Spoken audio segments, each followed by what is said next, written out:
గతం లోపల రేవంత్ రెడ్డి గారు ఎన్నికల ప్రచారంలో పరిగికి విచ్చేసినప్పుడు నేను చెప్పడం మీ యొక్క నాయకునిగా కాబోయే శాసనసభ్యునిగా చెప్పినాను. రేవంత్ రెడ్డి గారు ముఖ్యమంత్రి అవుతాడు, 6 గ్యారంటీల మీద సంతకం చేస్తాడు అని నా నాలుక మీద మచ్చ ఉంది. ఆ రోజు నేను చెప్పడం జరిగింది. ఆ రోజు చెప్పిన మాట నిజమై ఈ రోజు మీరందరూ కూడా ఈ రోజు మీటింగ్ పెట్టి మన అడిషనల్ కలెక్టర్ గారు సుధీర్ కుమార్ గారు జీవో చూపించారు. ప్రభుత్వం జీవో జారీ చేసింది. ఈ జీవో ప్రకారం ఏంటంటే గ్రామాల్లో ఉండే ఇందిరమ్మ కమిటీ సభ్యులు 5, దాంట్లో ఒకరు ఎస్సీ, ఒకరు ఎస్టీ, బీసీ, అదేవిధంగా మహిళా సంఘాల నుంచి కూడా 2 సభ్యులు, 5 సభ్యులతో ప్రతి గ్రామంలో కూడా ఇందిరమ్మ కమిటీ వేసినాం. వేసిన యొక్క కమిటీ వివరాలన్నీ కూడా నేను మండల అధ్యక్షుల ద్వారా తీసుకుని ప్రభుత్వానికి పంపించి జీవో తయారు చేయడం జరిగింది. ఆ జీవో ప్రకారం ఈరోజు సమావేశపరిచి మీ ద్వారానే ప్రభుత్వం అమలు చేస్తున్న కార్యక్రమాలు, అవి ఇందిరమ్మ ఇండ్లు కావచ్చు, లేదంటే రేషన్ కార్డులు కావచ్చు, ఇందిరమ్మ ఆత్మీయ భరోసా పథకం కావచ్చు, ఈ పథకాలని మీరు గ్రామాల్లో మాకంటే కూడా మీకు బాగా తెలుస్తుంది. ఎవరు అత్యంత పేదవాళ్ళు సమాజంలో అనేది మీరు గుర్తిస్తారు. కాబట్టి మీరే ఆ నివేదిక తయారు చేసి గ్రామంలో ఉన్న వాళ్ళని నాకు తీసుకొచ్చిస్తే నేను దాని సంతకం పెట్టి కలెక్టర్ గారికి పంపిస్తే అదే ఫైనల్, ఇక వేరే లేదు.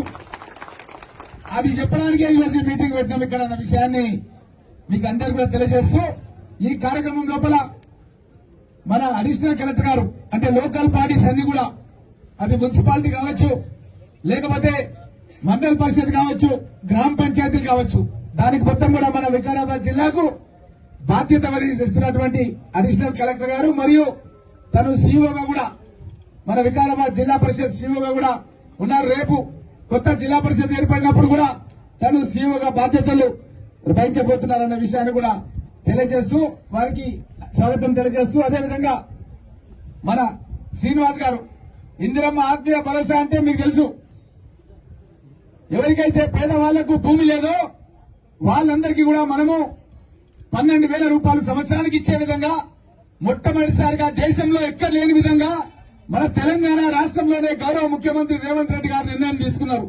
ఆ నిర్ణయాన్ని అమలు చేయడంలో జిల్లా స్థాయి అధికారిగా శ్రీనివాస్ గారు క్రియాశీలక బాధ్యత వహిస్తూ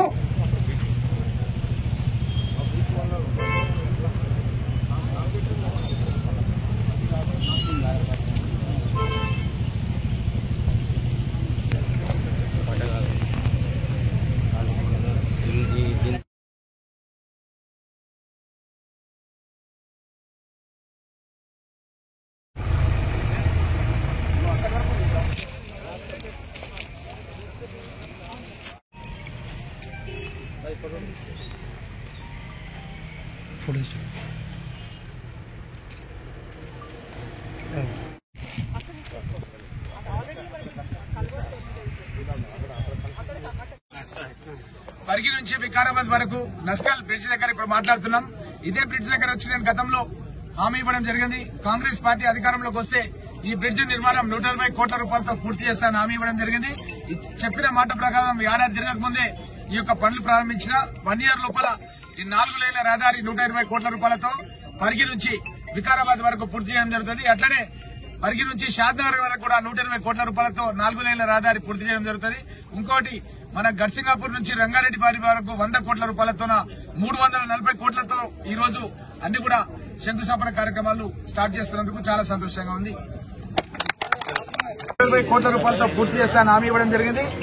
చెప్పిన మాట ప్రకారం ఏడాది తిరగక ముందే ఈ యొక్క పనులు ప్రారంభించిన 1 ఇయర్ లోపల ఈ 4 లేన్ల రహదారి 120 కోట్ల రూపాయలతో పరిగి నుంచి వికారాబాద్ వరకు పూర్తి చేయడం జరుగుతుంది. అట్లనే పరిగి నుంచి షాద్నగర్ వరకు కూడా 120 కోట్ల రూపాయలతో 4 లేన్ల రహదారి పూర్తి చేయడం జరుగుతుంది. ఇంకోటి మన గడ్సింగాపూర్ నుంచి రంగారెడ్డి బారి వరకు 100 కోట్ల రూపాయలతో 340 కోట్లతో ఈ రోజు అన్ని కూడా శంకుస్థాపన కార్యక్రమాలు స్టార్ట్ చేస్తున్నందుకు చాలా సంతోషంగా ఉంది. अमाउंट है बैनर के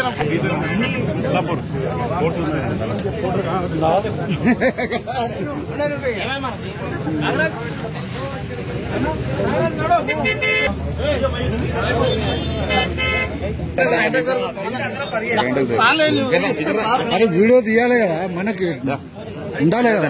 నువ్వు ఒక కుట్లే ఆపు నువ్వు ఓకే సార్